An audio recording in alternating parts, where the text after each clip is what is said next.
just a quick announcement. Stick around for the end for an announcement.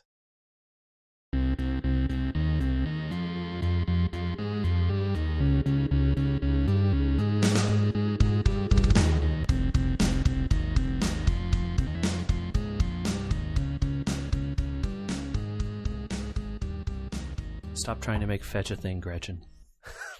It's not going to work. I think that's the way we should lead into 2017. Yeah? Stop trying to make fetch a thing. Stop trying to make fetch a thing, Andrew. It's not going to work. Welcome back to 2017. Welcome back to 2017? I can't start that way.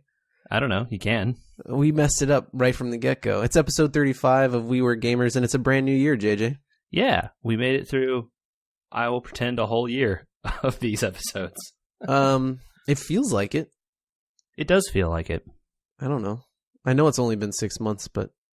Maybe we put out a total of 50 episodes between all the bonuses and stuff. It feels like that sometimes. I think it's probably closer to 45.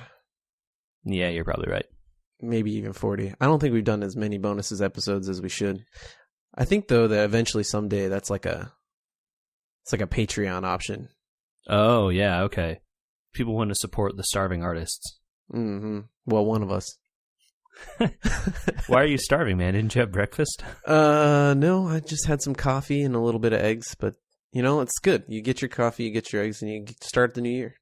We had a bunch of leftover challah here, so I tore off a couple pieces of that and was eating it. Was it raisin, chocolate, just regular? It was just regular, yeah. Nothing special, just, some bread. Nice. We went and had some challah a couple weeks ago, and it was the girls were allowed to make it for the daughters of the family, and one chose chocolate. I was like, yes. Nice. That sounds really good. It was pretty awesome. Well, geez, JJ, I haven't talked to you since I texted you over Christmas, but that was about it. Yeah, I know. It has been a while, hasn't it? You sound a lot better. Yeah, I just, I got this cold cleared up and everything is better. Oh, no, I got a new microphone. That's probably what you mean. I was like, I didn't know you were sick. Oh, you're making a joke. The jokes. That's cool, man. So you're sitting on the same mic I'm sitting on, I think. Yeah, it's from Audio-Technica, the AT2020 USB Plus. I had to look down at the packaging to read that. Sounds fantastic. Yeah, it's doing really good. The setup on the desk is a little precarious. I have it stacked on top of a couple books and stuff at the moment. But, that part can get worked out. The point is the audio quality sounds good. Well, so a new year, new audio, new everything, man. Same old show, though. Yeah, where we get nowhere fast in the beginning of it. Yeah. Hey, Andrew, I just wanted to point out a couple late-breaking developments and get your opinions on them, since they're not really related to anything. Fantasy football's over, everyone. But there is still football happening. Yeah. And the Broncos head coach is going to retire. Yes. Do you think he's actually retiring, or he just wants to, go somewhere else? Because he retired last time and then went to go work for the Broncos. Yeah, he and John Elway are buddies, from the football days. So I have a feeling that that's an amicable way of saying, hey, you know what? This team should have been a lot better. Maybe you take a head office job or something. He does have health concerns, I think, right? He has been in the hospital twice in 2 years, so... That seems problematic. I think as their friends, he should say, I like you. I like you as a coach, but we got to get someone who can focus in here, and frankly, you're not healthy enough. Okay. So, way to get him a retirement package too, probably. Yeah. I was just interested in your opinion as a Broncos fan. They fired the Chargers head coach too, but I don't care about that, so. Yeah, that was a long time coming. Yeah. I think even if they had won that last game, which they didn't, that he would have been fired. So. The Broncos ended, I think, 9-7. So from the Super Bowl to toughest division, AFC West. Oh yeah, by far. Yeah, the Chiefs and the Broncos and the Raiders were all super competitive this year. Yeah, I mean, imagine if the Broncos were in the NFC West. The 49ers, garbage fire. The Seahawks? Yep. They're pretty good. They're okay. I mean, they're in the playoffs this year. Mm-hmm. Who else is in that division? Rams, Oh, yeah, Garbage Fire. Cardinals. Cardinals were pretty good. It's like, I don't know which one you change with, but like, yeah, that would be a tough division, but the Broncos would be doing a lot better in that division than they would in the one they're in now. I feel like being in the AFC West this year, they were guaranteed 3 losses. Yeah, I mean, you weren't going to beat the Chiefs both times. Nope. And the Raiders were unstoppable until their quarterback destroyed himself physically. Yeah, man. What a bummer. I know.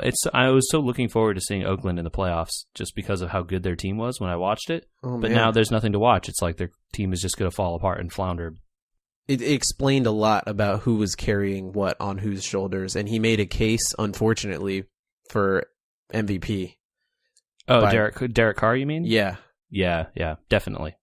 Khalil Mack on defense for that team is pretty good, but overall, it's pretty clear exactly what happened as soon as he was gone. I mean, their offensive line was really good, and were able to keep the run game going. And then Derek Carr was just like dropping bombs everywhere, all over the field. It was really good. Yeah. Well, I'm happy that the Broncos went out on a win, and it's good to beat the Raiders any day of the week. So absolutely beat the Raiders. I'm optimistic, actually. John Elway knows what he's doing. There is unfortunately a decent chance that we will see Tony Romo in Denver next year. Oh yeah, coach. Oh yeah. Let's go. Bring Kevin Garrett too. Why not? Let's go. Bring all of Dallas. The shocker that will probably, in my opinion, Jason happen. Garrett. Jason Garrett? No. Wade Phillips is the defensive coordinator for our team. Yeah, he has been for the last several seasons. Okay, do you know what team Wade Phillips used to coach? The Dallas Cowboys. Uh-huh. Trivia. And, Tony Romo, Wade Phillips. They could bring Jerry down too. Might as well. What's he doing? He could coach 2 teams. Why not? He already coaches 1. Man. It's all good. It's all good. It'll be a good season next year. I think that they won't do any worse. Okay. I wanted to get your opinion as a Broncos fan. I like Gary Kubiak. He's a nice guy. He's a stand-up dude as far as I can tell. And he tried really hard. They just struggled and he wasn't healthy, and I think it's a good time to do it. Andrew, would you say that they tried so hard and that they got so far, but in the end it didn't matter? Yeah, for the last 3 weeks. Yep.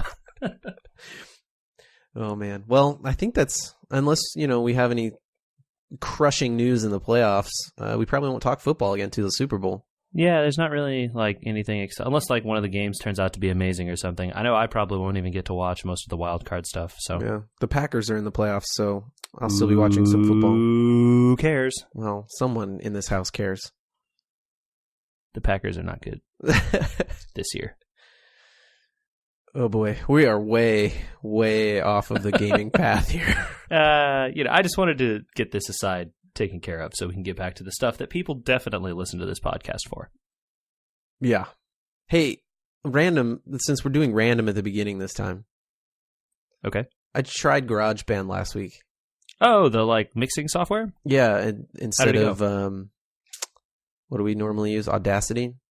Yes. Okay. Yeah, Audacity. Man, I thought like paid Apple software. It was on sale over the Christmas break, which is why I tried it. I see. I thought the Audacity software was rough, but that thing is really not made for podcasting at all. Okay, so is it more like it's like a DJing software that you can use to like create beats? Okay, it's kind of like that. Think of plugging your guitar into your computer and then just playing stuff, and then having a program to record and do very basic changes and tune-ups, and then laying tracks on each other, and that's kind of it. Yeah, okay. Yeah, that sounds like it's a lot. It sounds like what I thought it was. Yeah, the controls are kind of crazy, and there's no direct noise reduction. Like, you really need direct background noise reduction where it takes a sampling and then reduces that noise, and you have good control over it for a podcast. Yeah. And there's really none. Oh, man, it gives you no options at all? It does. It gives you like everything below 60 decibels or something, like... Oh, that's like not what you want, though. No, it doesn't pull the noise out that you would hope. Anyway. Yeah, because you're still going to get all the like little like random noise in the background. Weird. Yeah, exactly. Or, like my dog that's snoring right now. I can't hear that, but that's a funny mental picture. I like the idea that it's sleeping on your lap. That's my headcanon right now. 60-pound golden retriever. Headcanon. Oh, man. Okay, I'm done with random stuff. There was a lot of time over break, JJ. Yeah, man. Yeah. I filled my time being a responsible homeowner and doing home projects and holiday stuff. Yeah, I did a lot of that too. I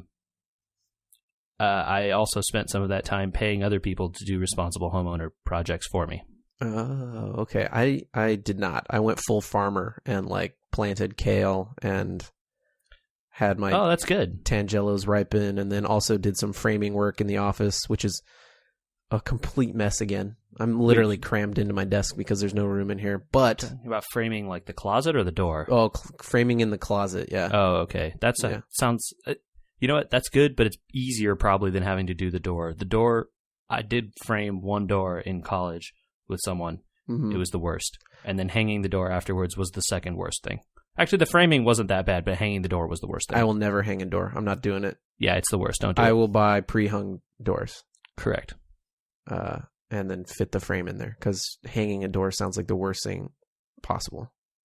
But framing a closet, we had 4 engineers working on hanging the door, and I think it took us like 3 hours. That doesn't surprise me. It was horrible. Just putting up crown molding between 2 people, it's not even done, and I've already spent like 2.5 hours on it. Yeah, I believe that. Yeah. So it doesn't leave a ton of time for gaming. Well, hence the podcast. Yeah, that's the point. That's the point. In case people are now tuning in 12 minutes into the podcast and being like, what are they talking about? This is We Were Gamers, and we were gamers is the operative word. Yeah, I actually got some chance to play some games this time off for the first time in a while. Let's get into it then, because that's what 1 or 2 people are here for. Yeah, at least one other person cares about games. So there were a couple different things that I played, because Andrew, there was a Steam sale over winter break. I don't know if you participated at all. Can I interrupt your track here? And yeah. We could talk about the Steam sale for a minute? Yeah, let's do it. I've been a Steam member. Steam account holder? What do you call that? I mean, you had an account on Steam for 7 years? Yeah, sure. And I think I have a badge from every holiday sale for the last 7 years, or however long they've been doing badges for holiday sales. Yeah, less than 7 years, but okay. Yeah. I didn't even open Steam. You didn't get any cards? I didn't do anything. You didn't vote in the Steam Awards? I nominated Steam Awards people, but I didn't vote. Oh, you should have got cards for that, though. Oh, I don't know. I think if you nominated people, you got a card. You got a separate thing for doing that, I think. That was a while ago. Oh, maybe you're right. Yeah, that might have been before the sale started. Yeah. It was the most liberating feeling, man. Not worrying about what was on sale, not worrying about logging in every day to do reviews of blah, blah, blah, to get a card, to get a badge. Well, the nice thing was this time, the only ways to get cards were you do your queue, they'll click through the queue 2 times, and then click on whatever the award thing was that day. I got a ton of cards, and I sold them all immediately for about 10 cents a pop. Maybe I should have done that to get the cards to sell to get money for my account, but I literally just said, you know what? I've got 350 games on that service. I can wait a year to purchase more. Yep. Yes, you can. And that's a good way to approach things, Andrew. So I walked away from it entirely, and I have to tell you, Smart. I was very happy, very happy. Yeah, it was nice. I got probably like 350 worth of cards. I mean, that's good enough for a game next year. Yeah, exactly. And or give you a nice discount on a game that's already 60% off. And then you take another $3 off the top. You're like, woo, $5 game. I think it helps because the 2 games that I was hoping for were actually on sale on Bundle Stars a while ago, and I got them like together. I think Mad Max and what was the other one? Oh, Shadow of Mordor. Yeah. Shadow of Mordor was a good game. $10 total. That game's really cool. I hope you get a chance to play that sometime. I will soon. Okay, so we'll see. You did the Steam sale. I assume you got some stuff that you need to talk about. Yeah, so there's 2 things that happened during the Steam sale. Andrew, what do you know about Frog Fractions? I heard that Frog Fractions 2 is coming, and people are going bananas over this, and I have no idea what it's about. Frog Fractions 2 is out. Okay, well, why are you're whispering, I assume, because that's a big deal. It's a big secret, yes. So, okay, did you play Frog Fractions? I literally have no idea what you're talking about. Okay. And that makes me a terrible host of a podcast, I think, or it also makes me ingenious. It could be. All right, so I'm going to Andrew, you're going to have to do this time for sure. We have to post a link to Frog Fractions, and it's a game. I often post links that you ask for. I know. This is absolutely critical that we do this. It's a link to a game. It's a web game about a frog and doing some math. And it seems like a game that it doesn't seem like it is a game that everyone should play because first off, it's in a browser page or whatever. But like, have a little bit of time ready to play Frog Fractions. It is an insane trip. You don't know what you're getting into when you start doing these fractions, man. So it's a math game, like when you were in school and they tried to teach you math and you did a game to do it? Math? ? It's a game that looks like that game. That's what I'll say. There's a big twist in Frog Fractions that happens at some point, and if I spoil it for you, it's no fun. Okay, so it starts off looking like one of those games you played when you were a kid and takes off from there. Don't Google it. Just click on the link and start playing. Oh, because the Google will ruin it? Do not Google Frog Fractions. That's going to ruin it for you. Everyone else out there, you can pause the podcast, just wait, and click on this link, spend a couple hours playing this game. I don't think you can do it on your phone. You probably need a real computer. Okay, so it's only a couple hour long game. It's not long. Yeah, okay. It's not long. Unless you get really stuck on some of the puzzles, and if that's true, then look up the answers to those puzzles because it's not worth spending hours trying to figure out. But we're not going to do any spoilers here. No. Okay. So that's so Frog Fractions was a big deal. It went viral like a couple years ago, 3 years ago, something, all over the internet. Big deal. A lot of people loved it. And the creator of that game then said, "Oh, well, people love this so much, I can make a sequel. I'm going to put it on Kickstarter, and then it will be what it will be."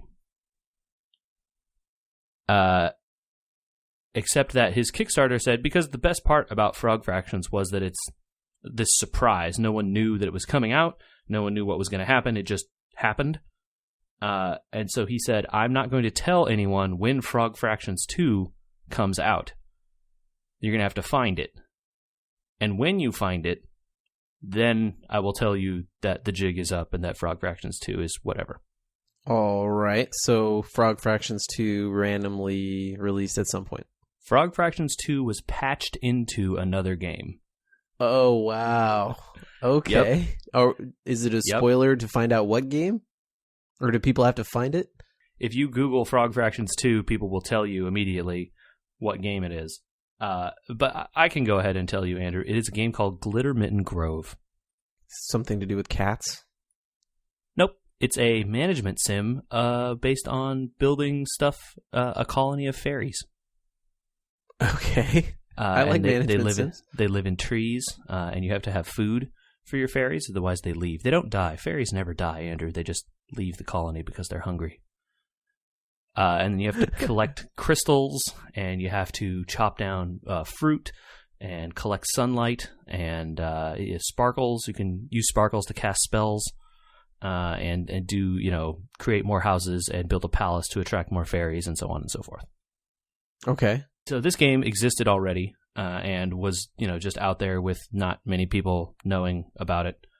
And then it got a patch right around Christmas time that said it added a bunch of stuff. They fixed some things and whatever, and no one thought anything about it until someone found that there's a door in the bottom of you dig down underneath the level using some fireworks and magic spells, and there was a door, and you click on the door, and then some stuff happens.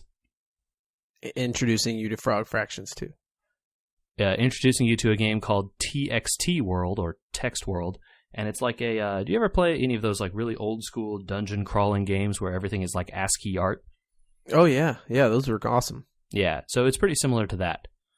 And then that game turns out to be Frog Fractions 2. So it's not math this time. No. Spoiler alert, the first one really isn't math either. Okay.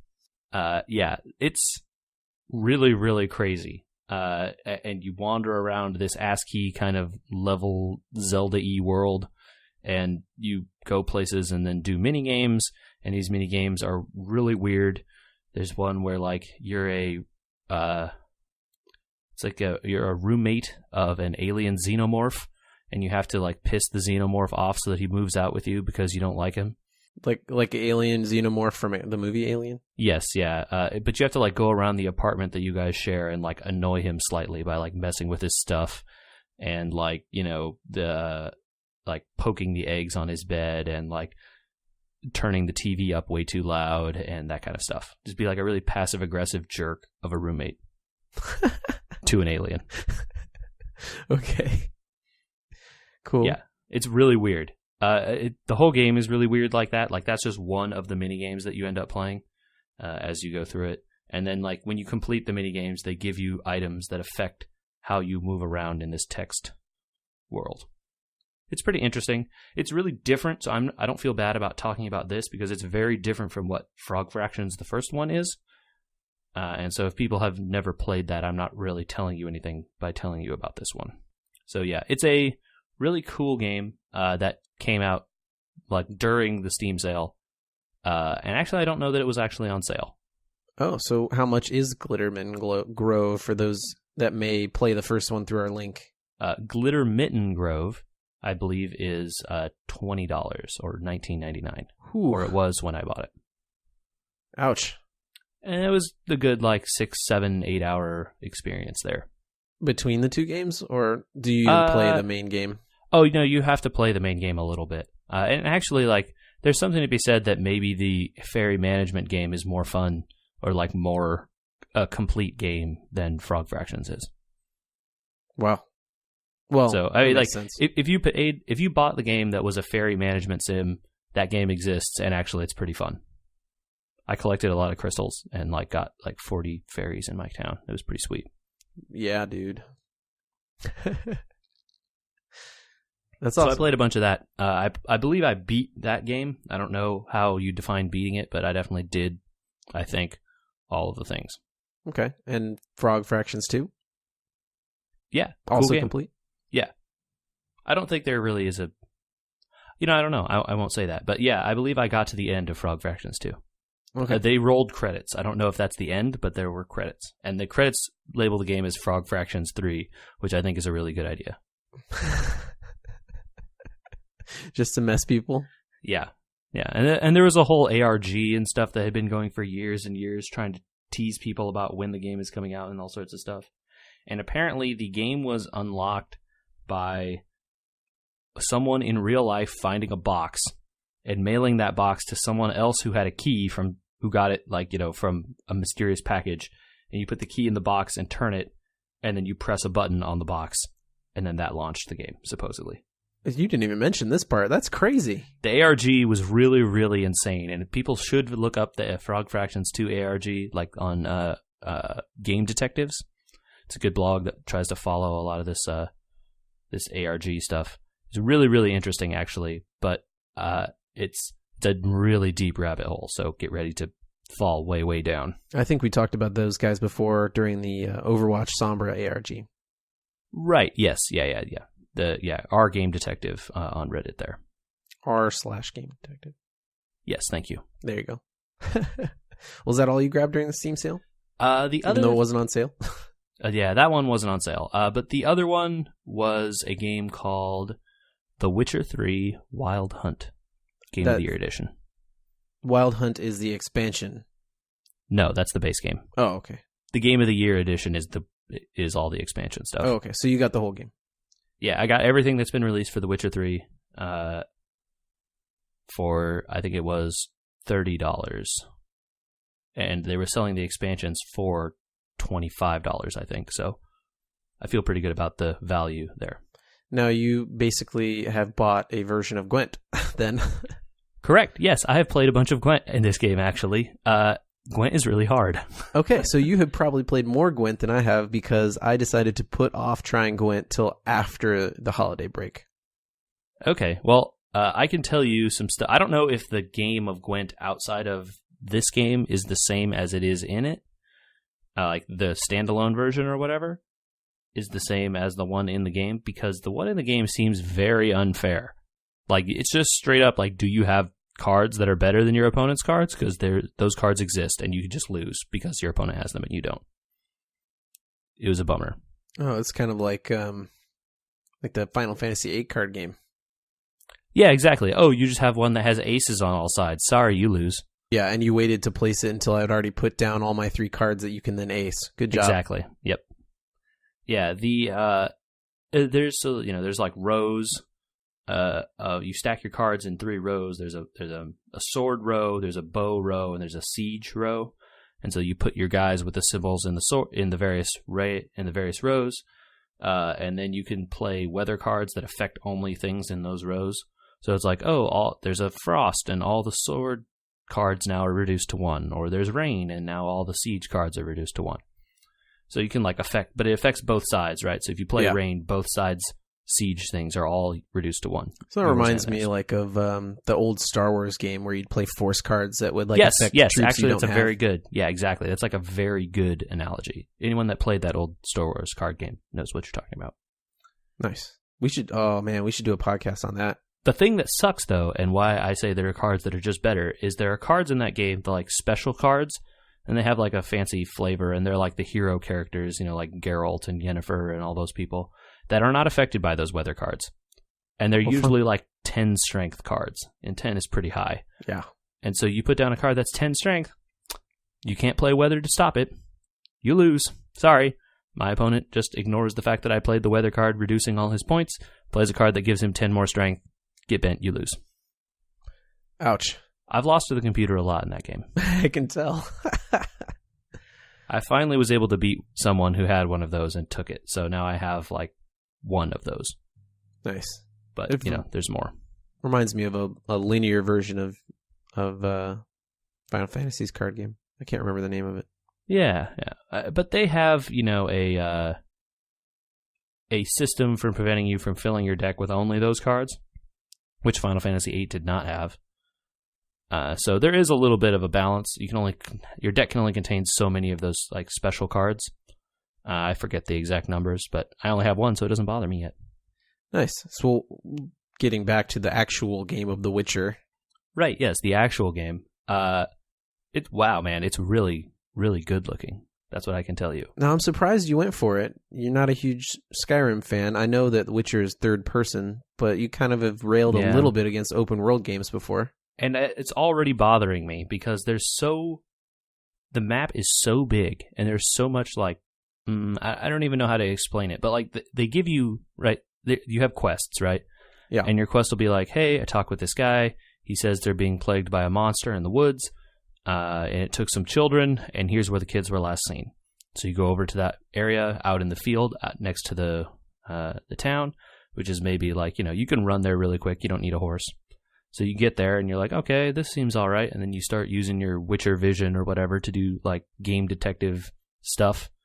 And like, oh, I see the wolves attack them here. And but these are claw marks. But then the claws turn into feet. Oh no, it might be a werewolf. And like, then you go follow the werewolf trail through the forest.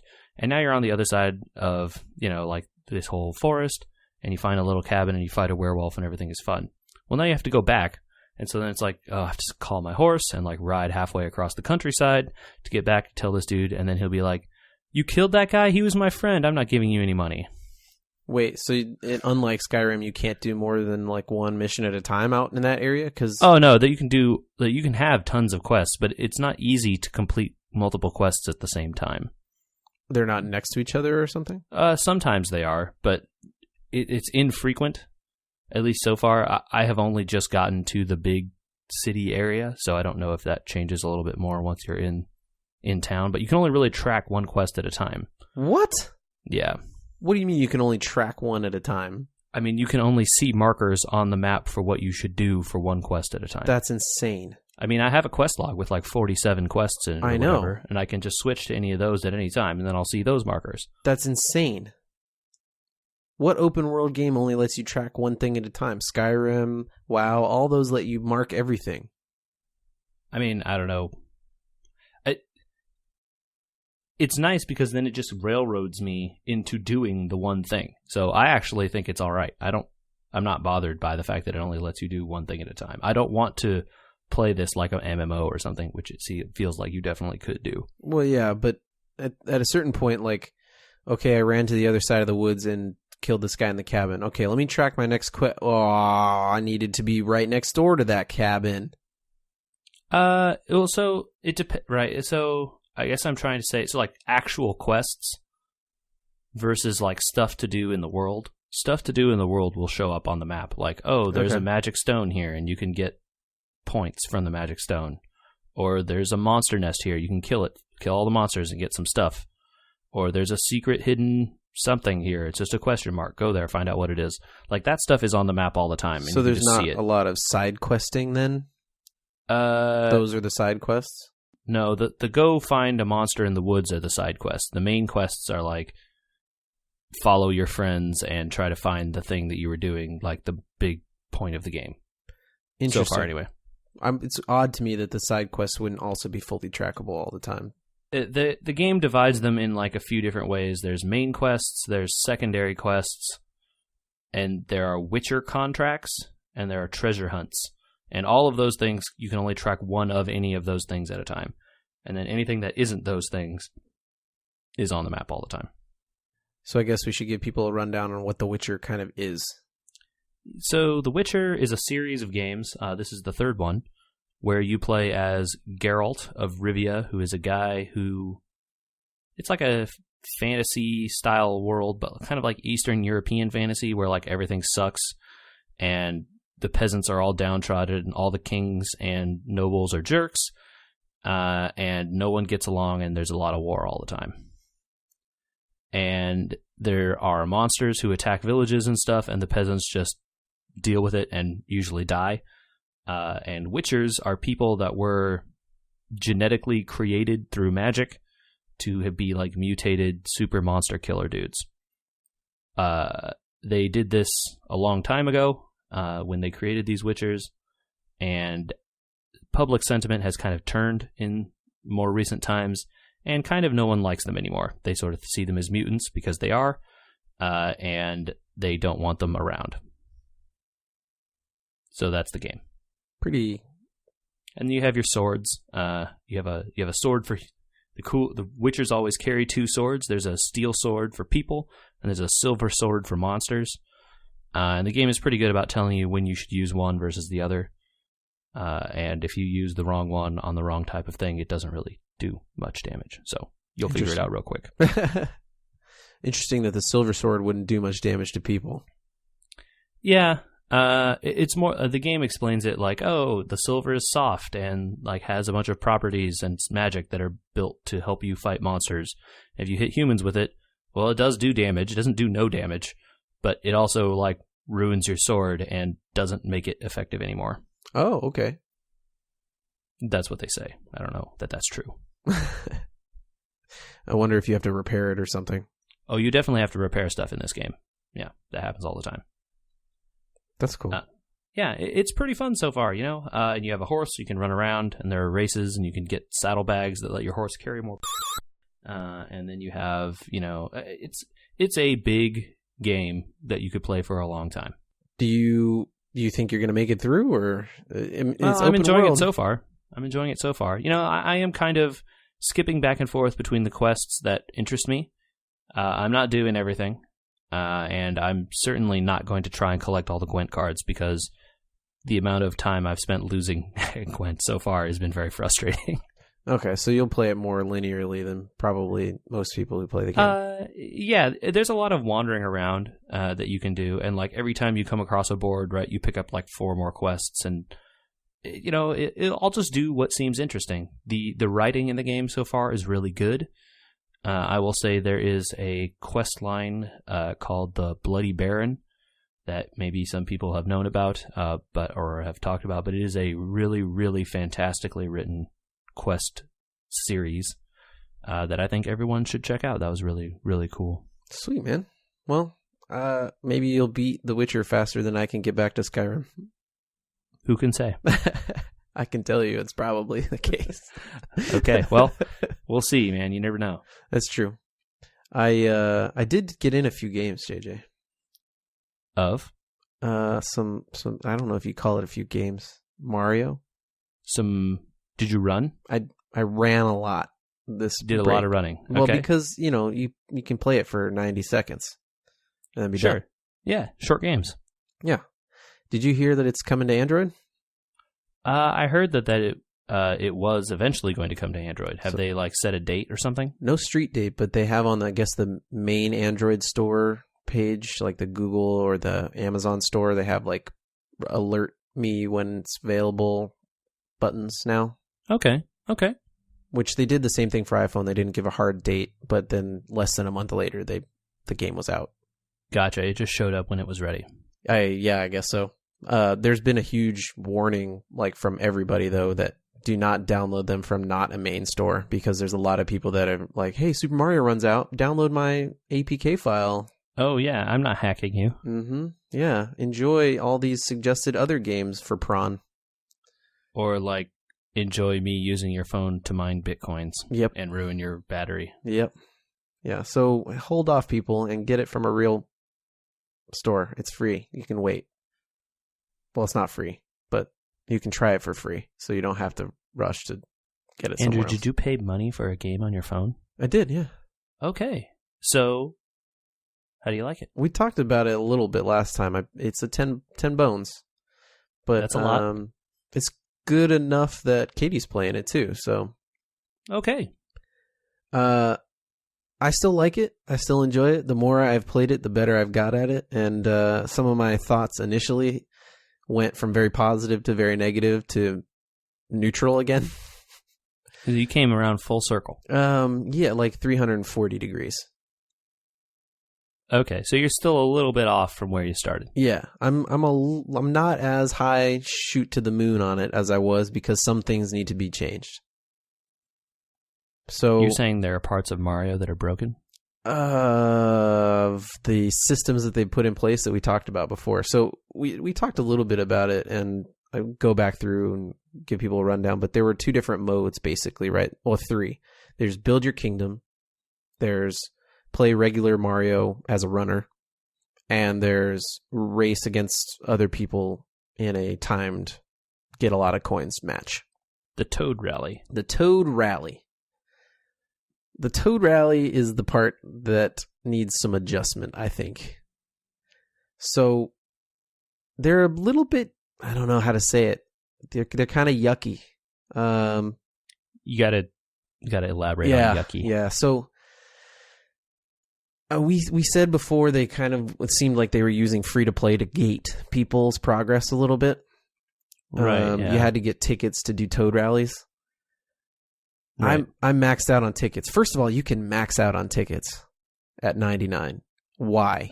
I mean, that's a lot. I don't know. What? Okay, You're it gonna is play a lot, 100 Toad Rallies in a row? I don't think you are. No, because each one's a minute and a half. So that's, let's say you round it off to 90. Andrew, who got time for that? No one's nobody. Got time for that. That's Nobody. my point. So why max out the tickets? Because at a certain point, I can get with a lot of coins, and having done a lot of Toad Rallies, I now have question mark blocks in my kingdom, and every day I can click the question mark blocks, and I get 30 tickets. That's a lot. Yeah, from one it is question a lot. mark. What's that? From one blog? No, well, from all 3 blocks. So from 3 blocks, you end up with 30 tickets. That's a lot. It you get is 10 each time or something. Well, they different size blocks. One gives me 25. One gives me 5, and then okay. It doesn't. The point is, I'm maxed out all the time on these tickets because I'm a normal human being, and I can only play about 30 minutes of Mario a day. Sure. Also, maybe you don't need to log in every day and click those blocks. Man, bro, you need to log in every day and do your one Toad Rally because you get free tokens for doing that. But but you just said you max out on the tokens. No, on the tickets, you max out on the. Remember, we talked about there's 4 different currencies in this game. This is insane. It is a little bit crazy. You kind of get the hang of it because they're separated enough that you kind of like, oh, okay, I can't use those anywhere except for there. But so they try and get you to log in every day and do one rally. So I'm constantly maxed out on these tickets. So it basically feels like I've gotten all these buildings, right, from doing all these Toad rallies, and they should be giving me something every day. And instead, I'm just throwing the thing that they give me away every day because I'm constantly maxed out on tickets. None of this helps Mario run, so who cares? I know. So it kind of like feels like maybe there shouldn't even be tickets to do the rallies. I don't know. It's an odd thing. I haven't played it. I have no idea. Yeah, I know. I'm just saying, like my thought is it doesn't make sense for there to be tickets because it doesn't seem like they're gating your ticket progress like we thought they were. Okay. Now, the other thing about it is you're playing against people, right? And as you get more toads, you collect more toads by winning rallies, they pit you against people that have also collected more toads. So that your opponents get better and better as you get ostensibly better and better because you've done in theory. More. Yeah, in theory. But the only marker is the amount of toads they have. So there's really no way to know how good they are. Some people with a lot of toads are very bad. But if you start to play through the regular game, you unlock more worlds for toad rallying. To be good at toad rallying, you need to like memorize the levels at a certain point. Right, yeah. Okay, well, if you add more and more worlds by beating the regular game, you start to see more and more worlds in Toad Rally, and then you essentially are worse at Toad Rally because you don't see the same worlds as often. You can't practice them. I mean, you could practice them. It just would take a lot more time. Yeah, exactly. So I think I've found a way around it. I've stopped progressing in the regular world. So you've stopped progressing in the regular world in order to be better at a thing that doesn't get you anything, to build the kingdom that gets you more parts for the thing that you already don't have enough time for. Exactly. I was trying to be sarcastic there. I don't know if you picked up on it. I did pick up on it because the rallies are just checking. The rallies are the only way to build your kingdom. So until your kingdom's built, it kind of is like if you want to min-max the game, right? You would stop progressing in the main world, it seems like. Or you would stop building the kingdom and stop doing the Toad rallies because who cares, and just play the Mario levels. This is another option and one that Katie ascribes to. I think the game is called Super Mario Run and not Toad Rally or Toad Kingdom Builder. Screw Toad. Leave him in a ditch. That is where I remain positive about the game. There are a lot of different ways to play it, and a lot of people will get different enjoyment out of it. And it's good enough for the $5 now because we split it between the two of us, right? We use the same account. Oh, smart. Uh-huh. So I don't know. I mean, overall, the ticket overload is kind of strange, and you lose toads for losing. That part bothers me a lot. You lose stars when you lose in Hearthstone too. I don't know, whatever. Yeah, you lose stars, but you need the toads, and I don't know. You don't though. You need the toads to do Toad rallies, and you're already doing Toad rallies. No, you need the toad. The toads are a currency to get things in your kingdom. You're literally selling slaves, Andrew. You're using Is that them. what you're just telling me right now? No, you're not selling. See, that's the point. Why are you losing them? You've already accumulated. Why are you selling Why are you selling toads into slavery? That's messed up, dude. I agree with you. You should only be able to liberate Stop participating in the toad economy. You're making it worse. Look, I'm liberating them and bringing them back to my kingdom. Are you, though? Yes, I built them homes and everything. But then why do they go away? It's because that's they're my slaves. point. I'm not trying to jeopardize them. I want them to stay in my kingdom. I don't understand why you lose toads, especially if you have to pay tickets to do toad rallies, and the toads don't go to the winner. You just lose them. You have to just pay the toads to do the rally. No, you don't pay the toads to do it. You pay them if you lose. Like, I don't get it. Anyway, there's a way around that. If you think you're losing mid-rally, you just hit the quit button and they give you your toads and your ticket back. What a fun system. It sounds like you're having a lot of fun with this game. I think you should uninstall it. I am actually. No, it's like I said, it needs tweaking. It just needs tweaking. It seems like this was the way it was because it was going to be free to play. Okay.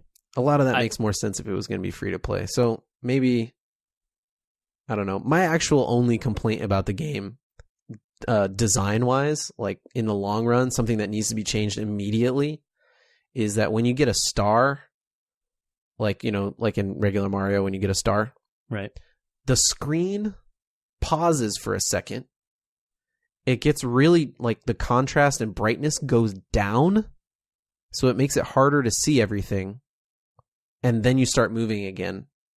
So it's like, what? I can't see anything.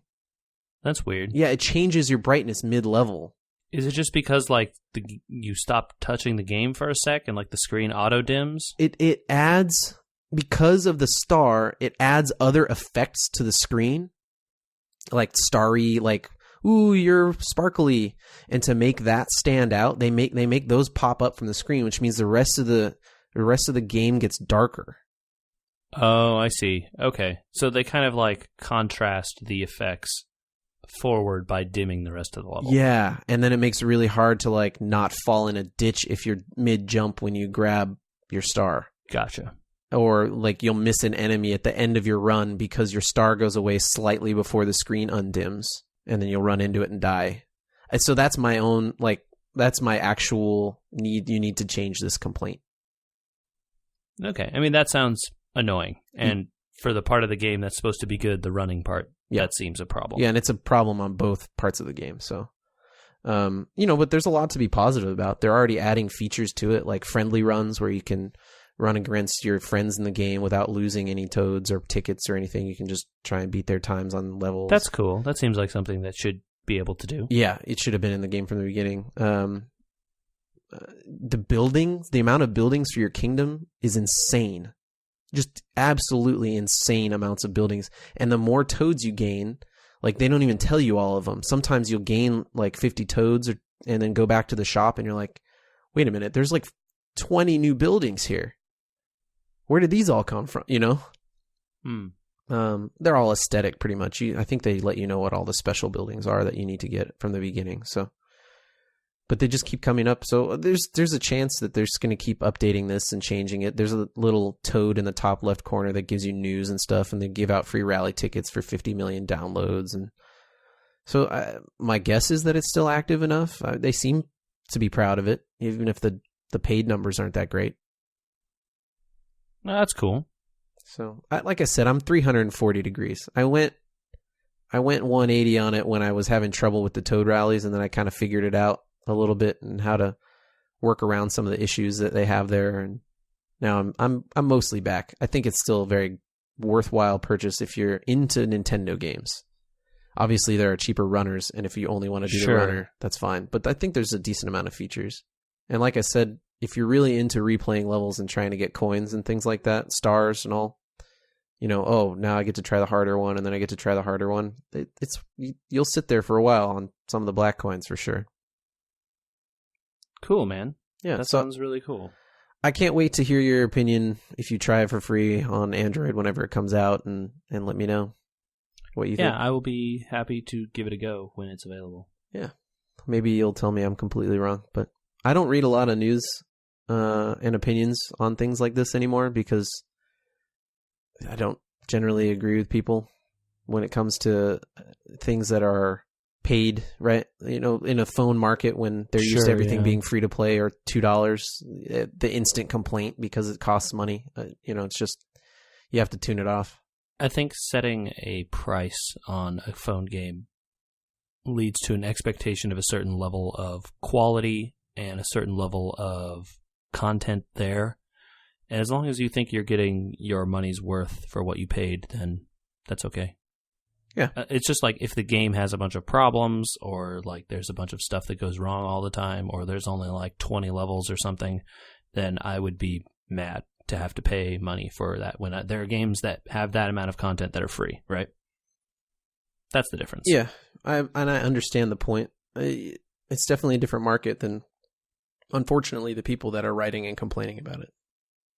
Yeah, I don't. And look, people should form their own opinions rather than listening to reviews on the internet. Or us, apparently.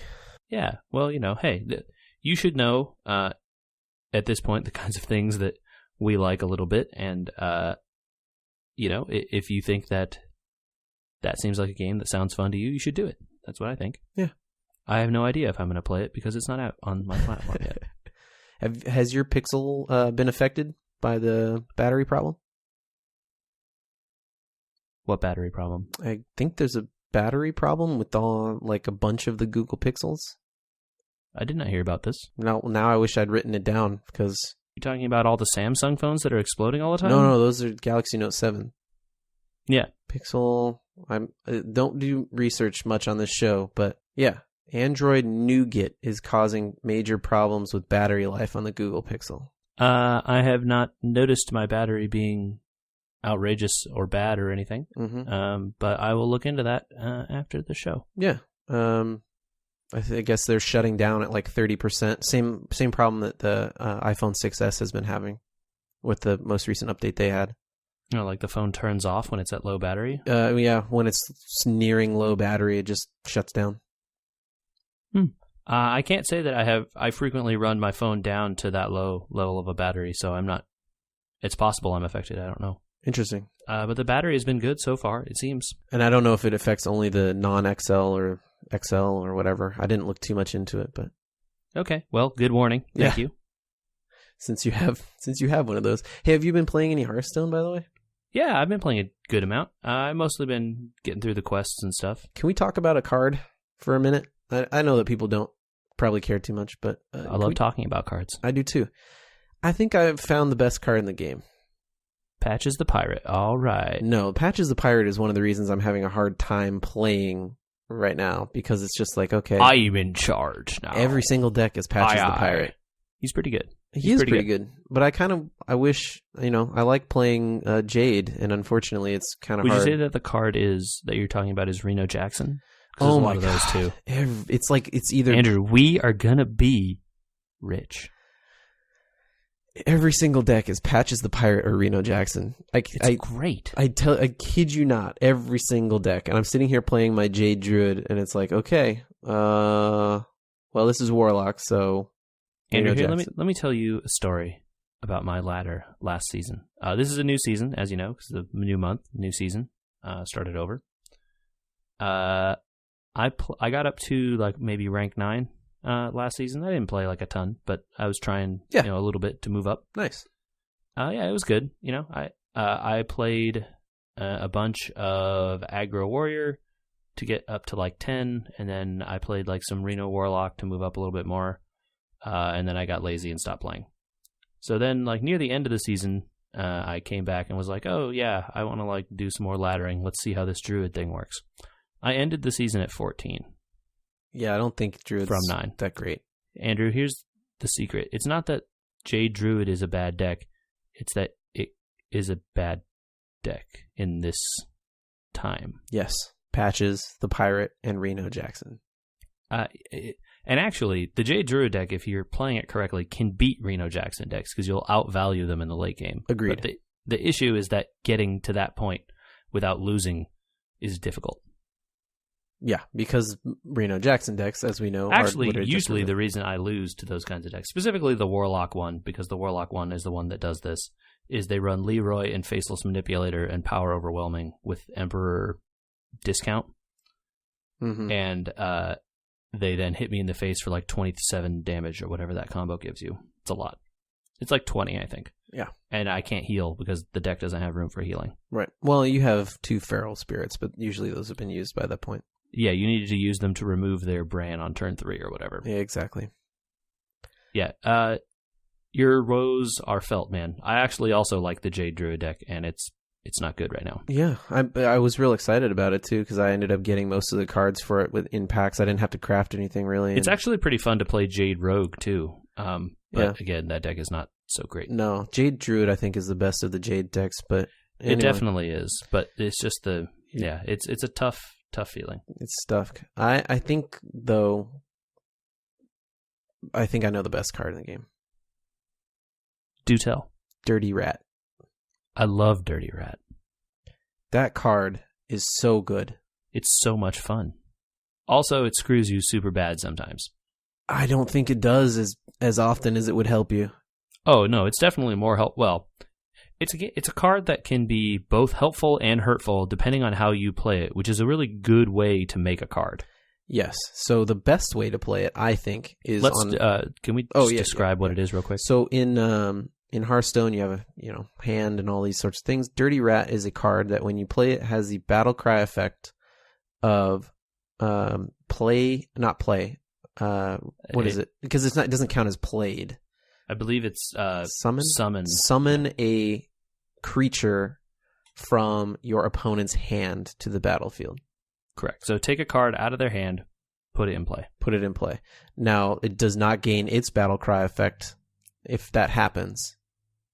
Right. They just get whatever the card has on it. So if it has a death rattle, they would still have that. But if it has like battle cry, do X, battle cry, whatever, none of that stuff triggers. Reno Jackson.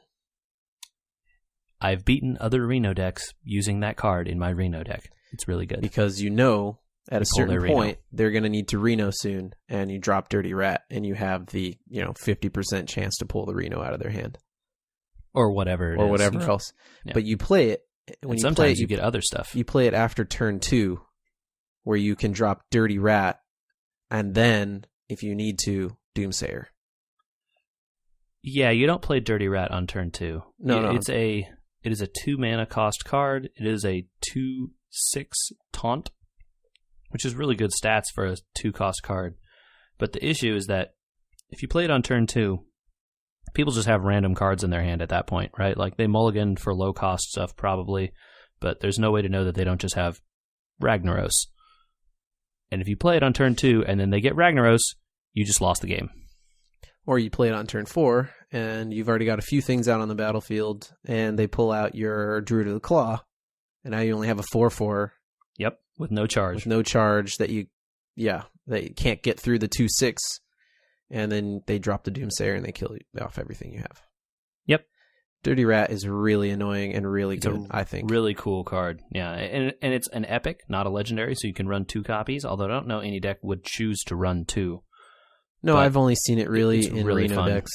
It's really, really fun. It's a cool card because it is a very skill-dependent card. And like there aren't a lot of cards like that in Hearthstone, I feel like. It's interesting to me that not a lot of the streamer ladder decks use it. Yeah, I think it's one of those cards where, like, because the downside is so bad, where, like, when you really need a card on turn 2 and you draw a Dirty Rat, you're like, well, I can't really play this because the chance of me just giving him a free Ragnaros or whatever is really, really bad. Or it's like, oh, I gave him free Sylvanas on turn 2. Oops. Like, that downside is so bad when you need a card that I can see it. That card is like the anti-Reno card, and if you're seeing a lot of Reno cards, you play it, and if you don't, then don't.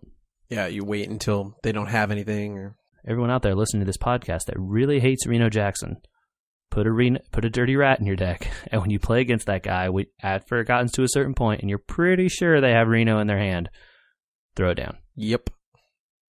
All right. That's enough Hearthstone. I'm sure there'll be more talking about it, but okay. I haven't talked to you much in the last week, and we really have something we need to catch up on because we are caught up on it over here. Okay. The Grand Tour. The Grand Tour is so good.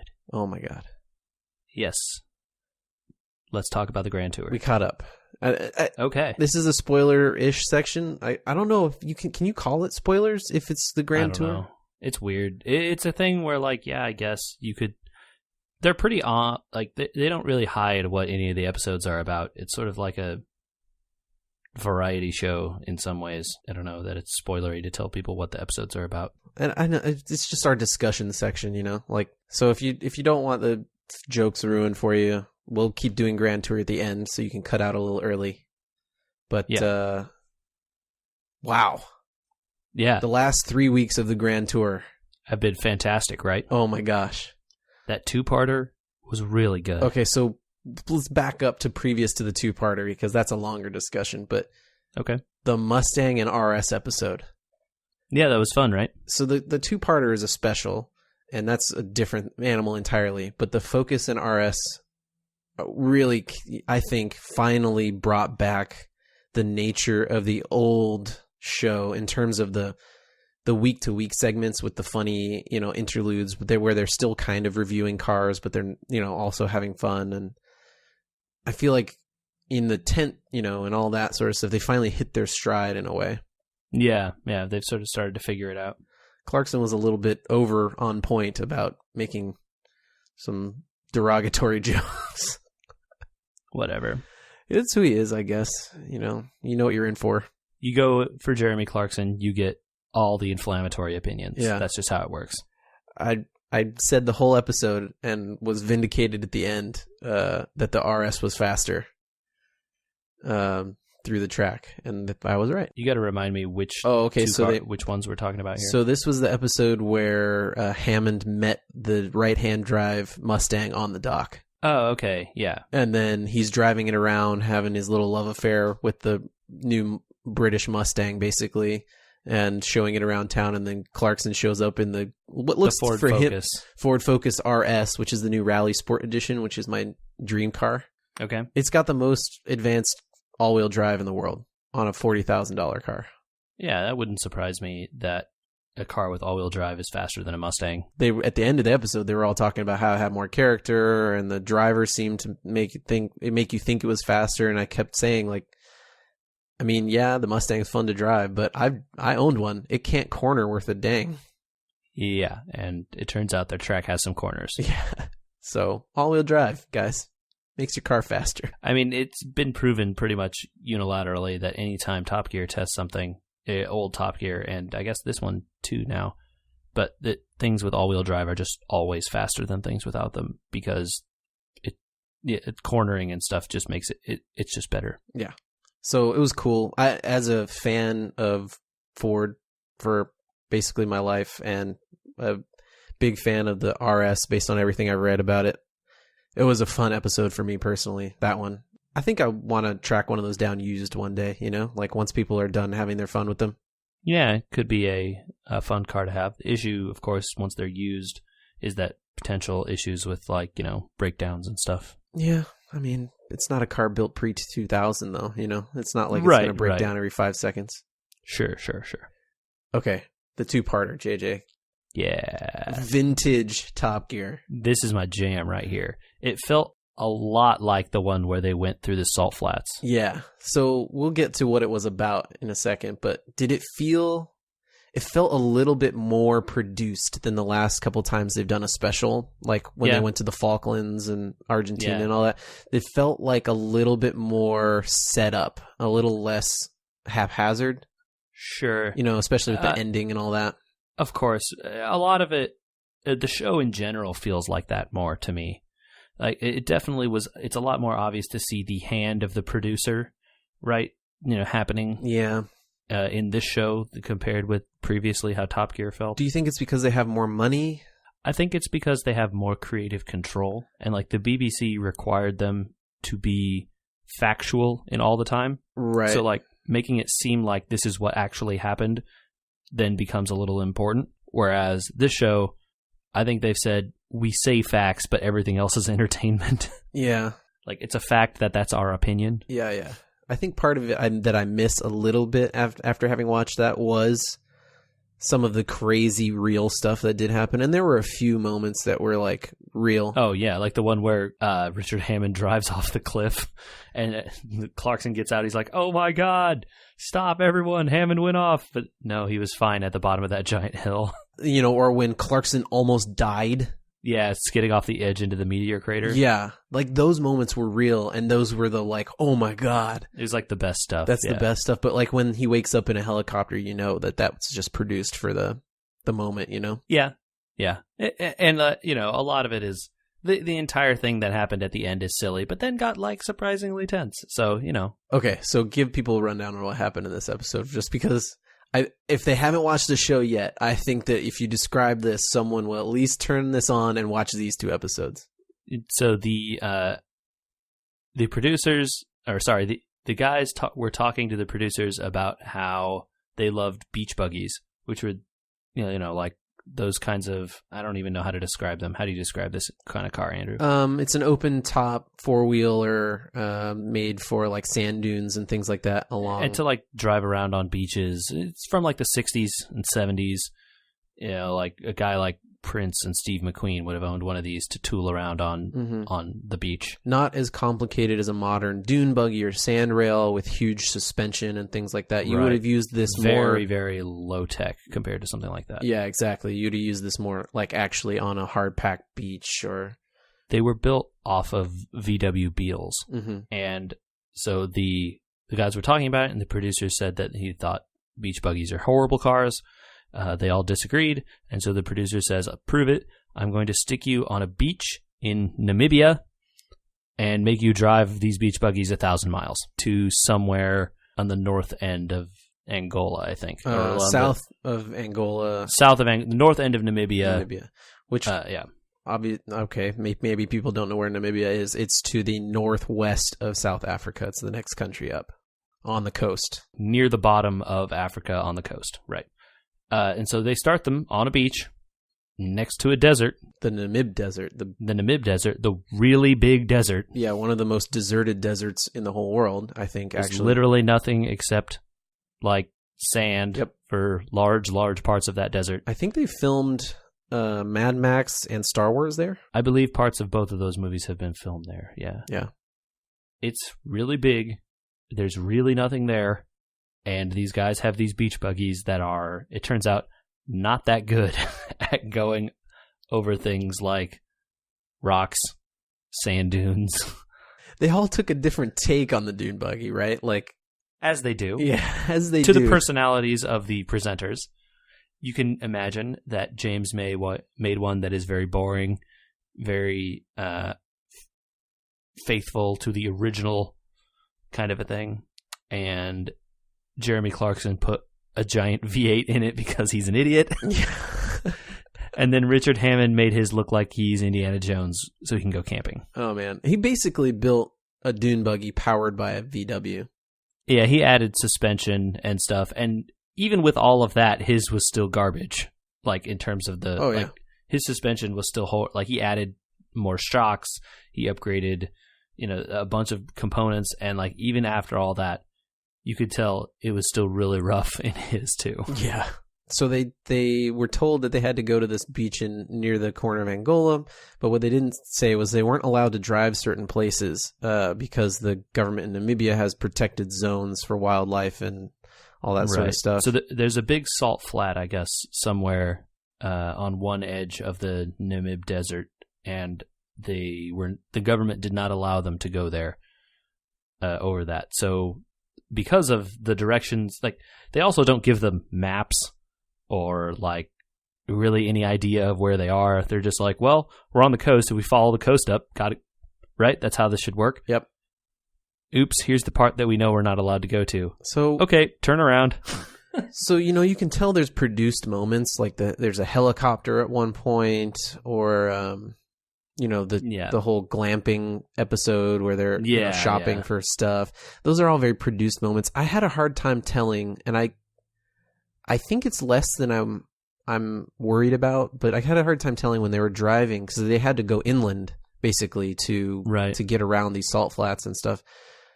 They got supposedly lost. Obviously, they said, "Oh, we're going to sleep under our cars," and it's like, no, they're not going to do that. Yeah, I'm sure they didn't really actually sleep under the cars. I couldn't tell how big their chase was and whether they were actually following. I saw an FJ Cruiser in one of the shots that's like following them around. So they have. My understanding is that the Top Gear people, and they've said before on these trips, they usually have 1 or 2 Land Rover Defenders following them all the time with the camera crew and people. And then they usually fill those with gear and stuff. Gasoline. So yeah, mostly. And like spare parts and stuff usually. So then usually they have that, and then they'll have like one other Land Rover or something full of like food and stuff for...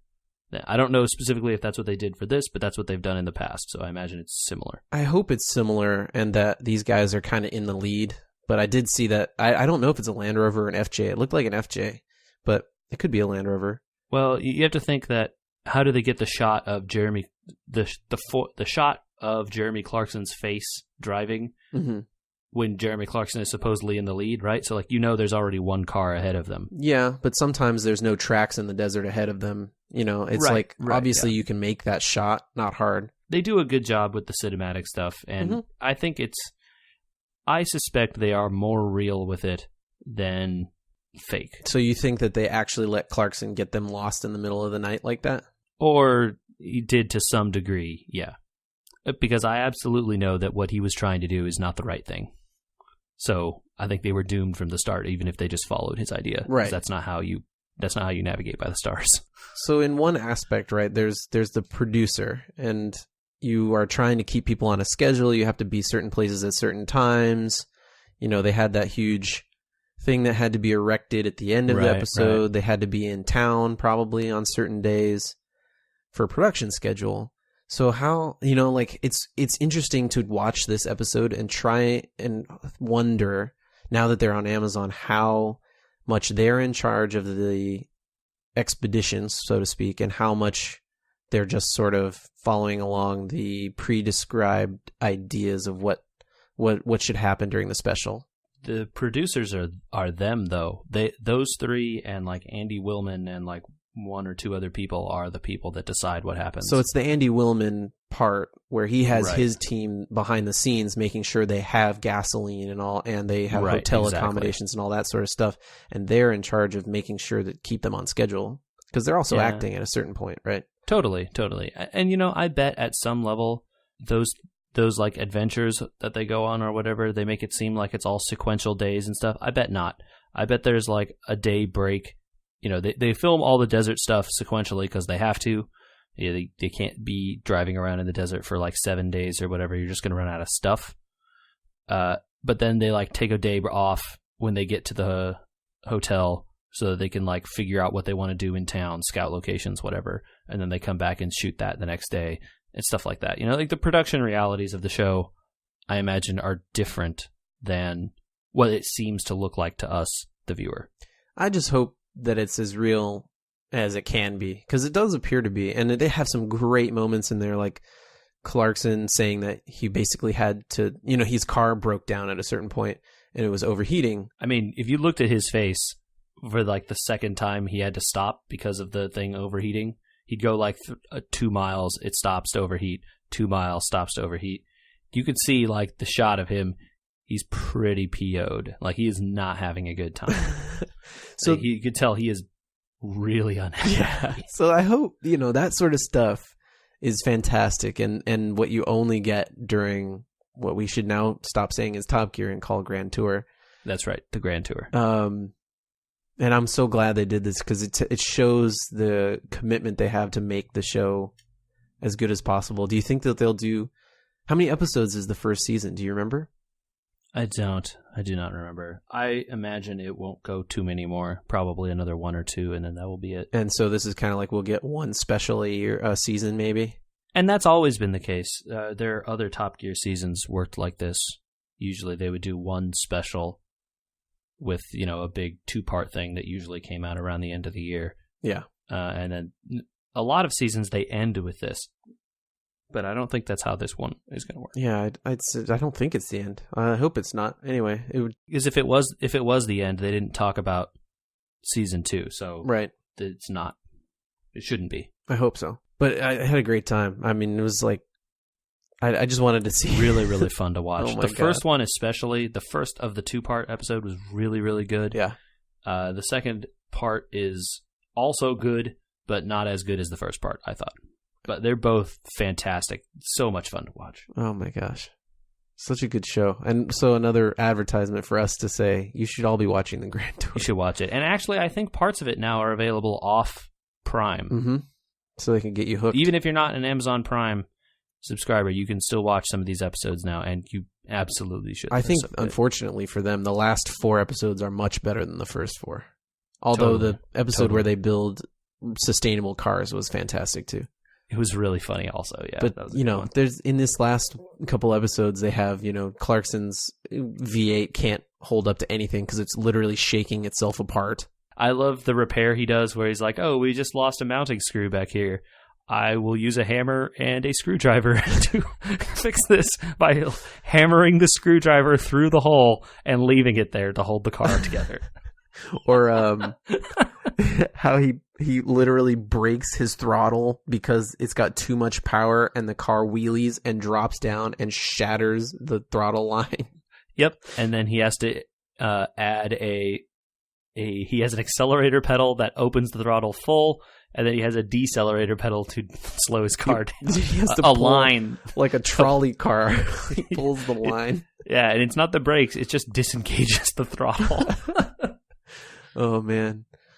They So good. poor Hammond had the most functioning car the whole time, so they didn't mess with him too much.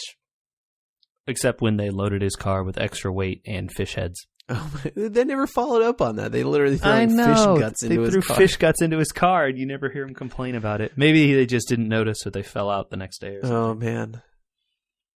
Wow. Yeah, pretty good. Pretty great. And like many specials, interestingly, it's kind of almost like a BBC episode where you get to see a place in the world you'd never would see otherwise. It's so pretty. Yeah. It's really, like, even though how desolate that desert is, it looks really, really pretty. The photography is amazing. I have a little bit of a complaint that they seem to be oversaturating the show a little bit with like extra contrast or something, but that's their creative choice to make it look a certain way, which is fine. Yeah. I would say that in general, the cinematography and the shots that they come up with on the Grand Tour are some of the best in the business. It's always really beautiful looking, whatever they're doing. Yeah.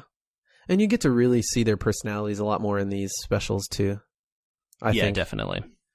When they're tired and all that, it's a lot more of like three friends fighting because they're all mad because they're lost.